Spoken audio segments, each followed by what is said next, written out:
पहाड़ों की रानी कहे जाने वाले शहर शिमला में अरुण नाम का एक आलसी कामचोर लड़का रहता था। अरे ओ कामचोर, अरे जरा घड़ी तो देख, 11 बज चुके हैं और तू अभी भी बिस्तर में ही पड़ा है? अरुण रुद्र सिंह की बात को अनसुनी करके फिर से करवट बदलकर सो जाता है। मैं तो तंग आ गया हूँ इस लड़के से, रोज रोज इसकी कामचोरी बढ़ती ही जा रही है। पानी की बाल्टी लेकर अरुण के ऊपर डालता है।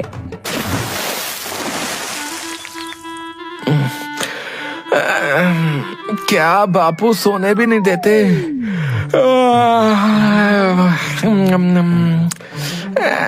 11 ही तो बजे हैं और वैसे भी मैं उठकर कौन सा तीर मार लूंगा। अरे इसीलिए तो उठा रहा हूँ कि आज तुझे भी मैं मेरे साथ काम पर ले जाकर ही रहूंगा। क्या काम?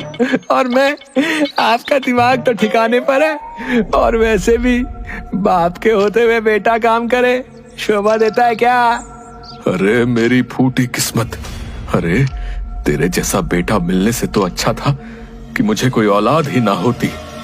सिर्फ मुझे पता है कि मैं तुझे कैसे झेलता हूँ।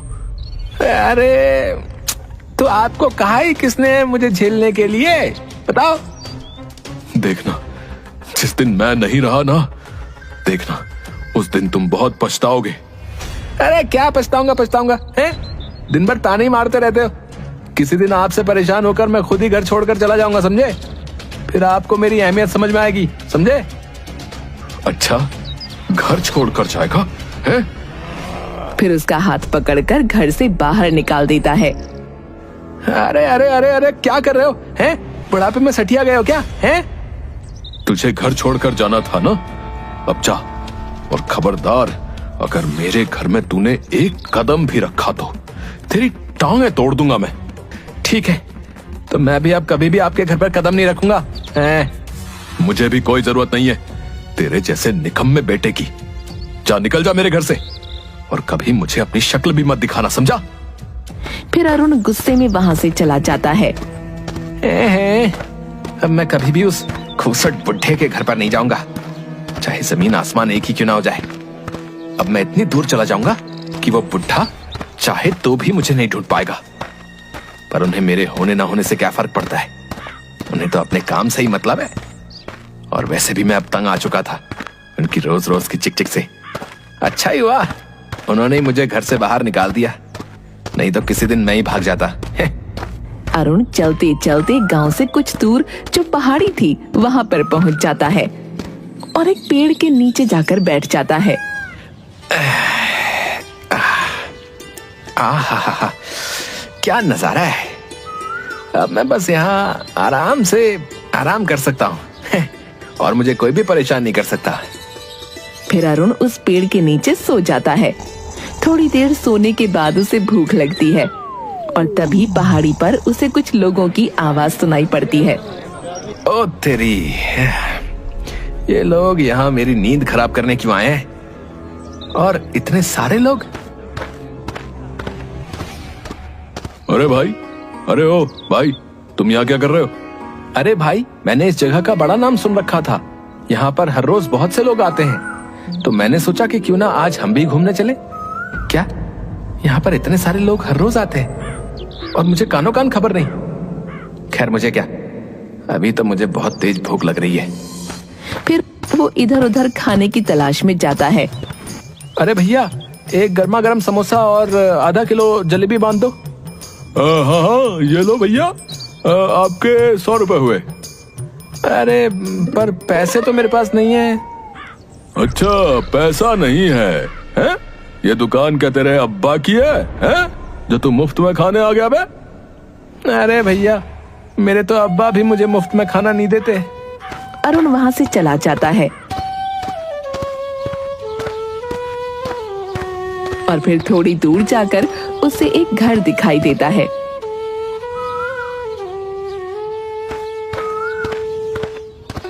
अरे भाई, कुछ खाने को मिलेगा क्या? अरे ओ, भीख मांगनी है तो कहीं और जाकर मांग। इतना हट्टा कट्टा तो है, कुछ काम धाम ही कर ले। आ जाते हैं सुबह सुबह मुंह उठाकर। अच्छा ठीक है भाई, खाना नहीं तो कम से कम थोड़ा पानी पिला दो। ठीक है। फिर वो आदमी अरुण के लिए पानी लेकर आता है। अरुण पानी पीकर फिर से उस पहाड़ पर चला जाता है। कितना भटका, पर कोई भी मदद करने के लिए तैयार नहीं है। बापू सच ही कहते थे कि ये दुनिया ऐसी नहीं है जैसी हम सोचते हैं। यहाँ जब तक किसी को काम नहीं पड़ता तब तक कोई किसी की मदद नहीं करता। एक दो दिन वो ऐसे ही बिना खाए पिए रहता है। आज तो 2 दिन हो गए, पेट में कुछ भी नहीं गया। अगर आज और मैंने कुछ नहीं खाया तो मैं तो बिना मौत से ही मर जाऊंगा। एक काम करता हूँ, आज मैं किसी की थोड़ी बहुत मदद कर दूंगा तो वो कम से कम मुझे एक वक्त का खाना तो दे देगा। हाँ हाँ, यही सही है। फिर वो खाने की तलाश में फिर से पहाड़ी के नीचे गांव में जाता है। थोड़ी दूर चलकर अरुण को एक बूढ़ी औरत दिखाई देती है जो कि चलते चलते अचानक ही गिर पड़ी। अरे अम्मा, क्या हुआ? मैं तुम्हारी मदद किए देता हूँ। फिर अरुण उस बूढ़ी औरत को उसके घर तक छोड़ देता है और उसकी खाट के पास बैठ जाता है। अम्मा, क्या हुआ? अचानक तुम गिर कैसे गई? अरे बेटा कुछ नहीं, वो बस थोड़ा चक्कर आ गया था। आपके बेटे और बहू दिखाई नहीं दे रहे?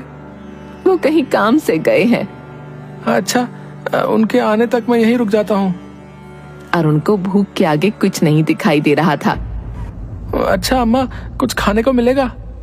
बूढ़ी औरत अपने पल्लू में से थोड़े से रुपए निकालती है और अरुण को देते हुए, बेटा मेरे पास तो बस इतने ही पैसे हैं, इसमें जो भी मिले वो ले आना। सिर्फ 20 रुपए? इसमें क्या आएगा? हाँ, एक काम करता हूँ, मैं मैगी लेकर आ जाता हूँ। वैसे भी जोरों की भूख लग रही है तो जल्दी भी बन जाएगी और पेट भी भर जाएगा। हाँ। अरुण मैगी ले आता है तो देखता है कि अम्मा चाय बना रही थी। अरे अम्मा, तुम्हारी तबीयत? बेटा मुझे तो आदत है। ला, क्या लेकर आया है? अम्मा, मैगी। ला, मैं फटाफट मैगी बना देती हूँ। हाँ अम्मा, बहुत जोरों से भूख लग रही है, हम दोनों मजे से खाएंगे। मैगी बनाने में अरुण उस बूढ़ी औरत की मदद करता है और बूढ़ी औरत भी उसे बातों बातों में मैगी बनाना सिखा देती है। बूढ़ी औरत मैगी बना देती है और दोनों मैगी के साथ साथ चाय का भी आनंद लेते हैं।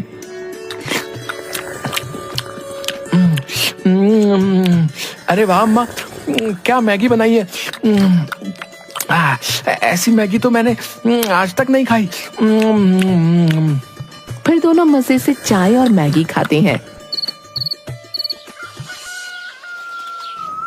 अरुण एक दो दिन उस औरत के पास रहकर उसकी सेवा करता है। अगले दिन, अच्छा अम्मा, अब आप ठीक तो है ना? हाँ हाँ बेटा, अब मैं बिल्कुल ठीक हूँ। अच्छा तो अम्मा, अब मैं चलता हूँ। रुक जा बेटा, जाने से पहले मैं तुझे कुछ देना चाहती हूँ। क्या अम्मा?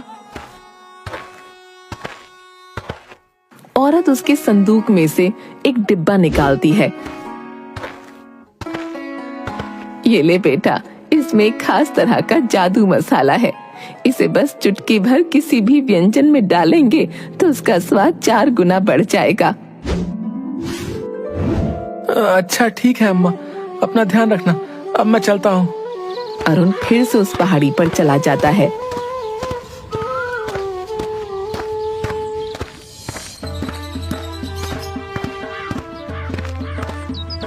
आहा, इसमें से तो बहुत ही अच्छी खुशबू आ रही है, पर इतने मसाले को लेकर क्या मैं ढाबा खोलूंगा?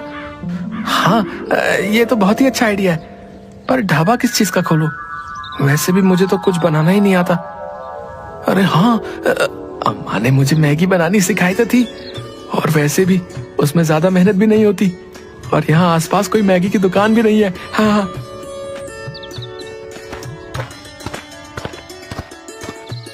फिर अरुण अपने हाथों की चांदी की अंगूठी बेच देता है।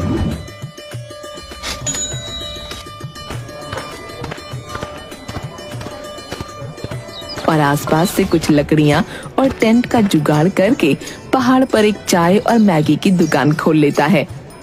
अरुण की दुकान पर एक आदमी आता है। अरे भाई, 1 प्लेट चाय मैगी लगा ना? अरे हाँ हाँ, अभी लगाता हूँ।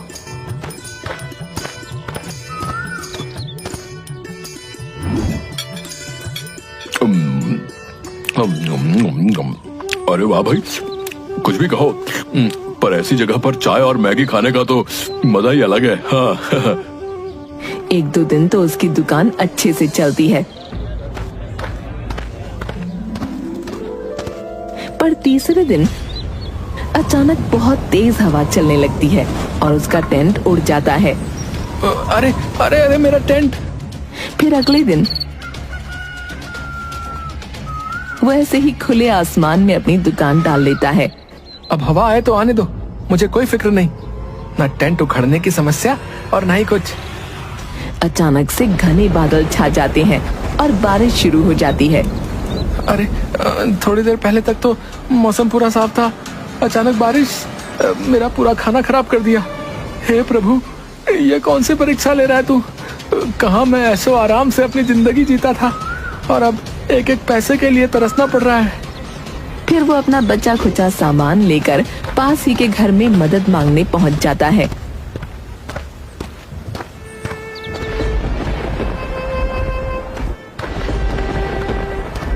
अरे भाई साहब, मुझे बारिश बंद होने तक क्या आप अपने घर में जगह दे सकते हैं?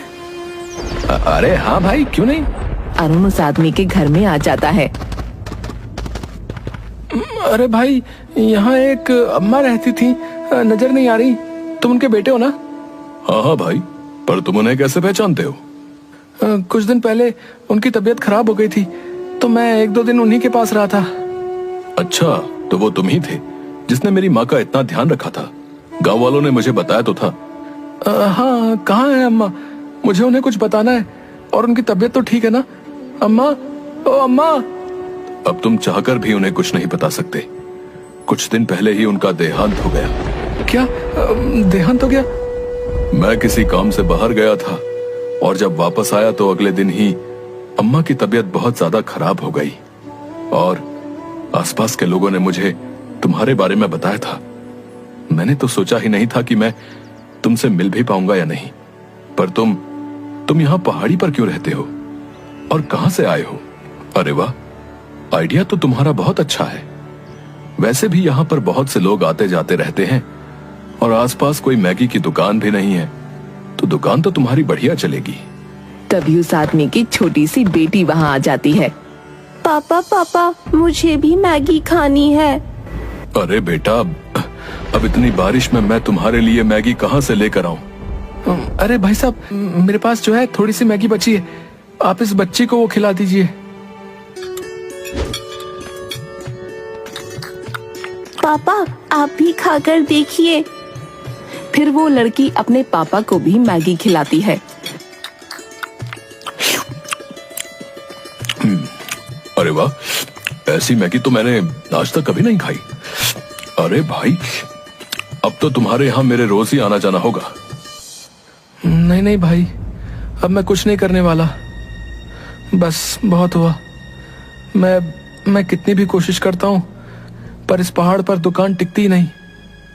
अरे नहीं भाई, मैं सच कहता हूँ, ऐसी मैगी तो पूरे शहर भर में नहीं मिलेगी। तुम कहो तो मैं तुम्हारी कुछ मदद कर देता हूँ। वैसे भी तुमने मेरी माँ की बहुत सेवा की थी। वैसे बात तो सही है, अगर मैं मैगी की दुकान नहीं खोलूंगा तब भी मुझे कोई ना कोई काम तो अपने लिए ढूंढना ही पड़ेगा, और इतनी ज्यादा मेहनत ना बाबा ना। एक काम करता हूँ, इसकी बात मानकर पैसे ले लेता हूँ और एक छोटी सी दुकान खोलकर अपना काम आगे बढ़ाता हूँ। ठीक है भाई, पर तुम्हें मेरी दुकान पर अपनी बेटी को लेकर हर रोज आना पड़ेगा। अरे नहीं भाई, अगर रोज रोज इसे लेकर आया तो इसकी आदत खराब हो जाएगी। और दोनों हंसने लगते हैं। फिर अरुण उसकी मदद ले लेता है और कुछ ही दिनों में एक छोटी सी दुकान तैयार कर लेता है। धीरे धीरे उसकी दुकान अच्छी खासी चलने लगती है।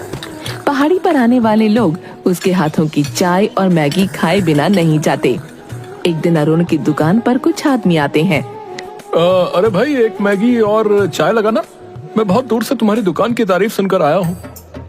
अरुण बूढ़ी औरत के दिए हुए जादुई मसाले से मैगी बनाता है। अरे भाई, खुशबू इतनी अच्छी आ रही है तो सोचो कि मैगी कितनी अच्छी होगी, है? फिर अरुण सभी को मैगी देता है। अरे वाह भाई, जितना सुना था ये मैगी तो उससे भी ज्यादा स्वादिष्ट है भैया। अगले महीने मेरी बेटी का बर्थडे है, तो मैं उसके जन्मदिन पर भी तुम्हारे हाथ की मैगी का स्टॉल लगवाऊंगा। हाँ। अरुण खुश हो जाता है।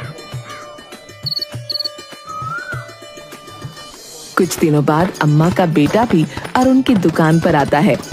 अरुण उसे देखकर तुरंत पहचान जाता है। अरे भाई साहब, अपने हाथों की गर्मा गर्म एक प्लेट चाय मैगी लगाना। वो गुड़िया तो आज जिद पर ही अड़ गई थी कि उन अंकल के हाथों की मैगी ही खानी है, तो क्या था, फिर मैं ले आया उसे। अरे अच्छा किया भाई साहब, वैसे भी बहुत दिनों से मैं आपसे मिलने की सोच रहा था। अरुण उस आदमी को चाय और मैगी देता है। अरे अरुण भाई, ये तो और भी ज्यादा लाजवाब है। फिर अरुण उस आदमी को उसके पैसे लौटा देता है। ये लो भाई तुम्हारी अमानत, धन्यवाद। अगर उस दिन आप मेरी मदद नहीं करते तो मैं यहाँ तक नहीं पहुँच पाता। अरे भाई, इसमें धन्यवाद की क्या बात है? आपने मेरी माँ की इतनी सेवा की, तो इसके आगे तो मेरी मदद कुछ भी नहीं। अरुण की दुकान अब आसपास के गांव में फेमस हो गई थी। उसने अब अपनी दुकान में अलग अलग तरह की मैगी बनाना शुरू कर दी थी और धीरे धीरे करके उसने एक ढाबा बना लिया। और अब उसने अपनी मदद के लिए कुछ आदमी भी लगा लिए थे। एक दिन कहाँ मेरी जिंदगी बिल्कुल निकम्मे जैसी थी और आज मैं एक ढाबे का मालिक हूँ। बापू सही कहते थे, पर अब उनके सामने जाने की हिम्मत ही नहीं होती। पर सच में उनकी बहुत याद आती है। थोड़ी देर बाद जब वो ढाबे में कुछ लोगों को मैगी और चाय दे रहा था, तब वो कुछ लोगों की बातें सुनता है। अरे भाई, सुना तूने? पास के मंदिर में एक आदमी और औरत अपने बेटे को वापस पाने के लिए 4 दिनों से भूखे प्यासे ही पड़े हैं, बेचारे कहीं के। अरे भाई, काहे का बेचारा है? पहले तो उसने खुद ही अपने बेटे को घर से बाहर निकाल दिया और अब उसे ढूंढने के लिए मन्नत मांग रहा है। अरे भाई, पर सुना है कि वो लड़का कोई कामकाज नहीं करता था, हैं? इसीलिए गुस्से में आकर उसके बाप ने निकाला था। कहीं पिताजी तो। अरुण दौड़ता हुआ उस मंदिर में जाता है।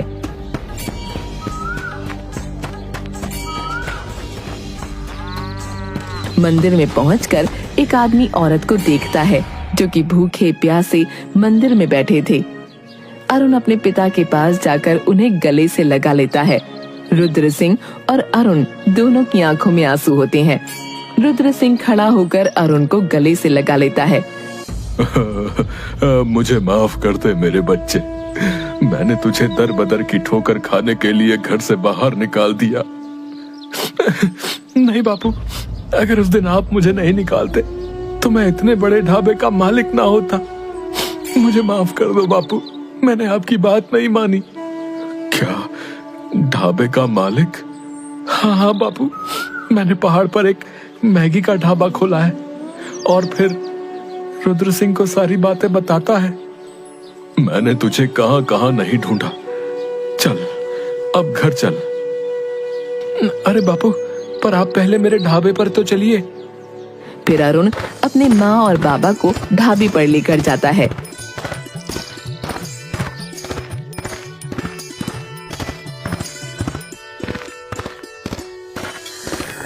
अरे वाह बेटा, इतना बड़ा ढाबा, ये तेरा है क्या? हाँ बापू, हाँ, ये मैंने अपनी मेहनत से खड़ा किया है। मुझे हर पल आपकी बहुत याद आई। फिर रुद्र सिंह अरुण को गले से लगा लेता है। मुझे तुझ पर गर्व है मेरे बच्चे। अब चल, घर चल। तेरे बिना घर जैसे काटने को दौड़ता है। हाँ, देख कितना दुबला हो गया है।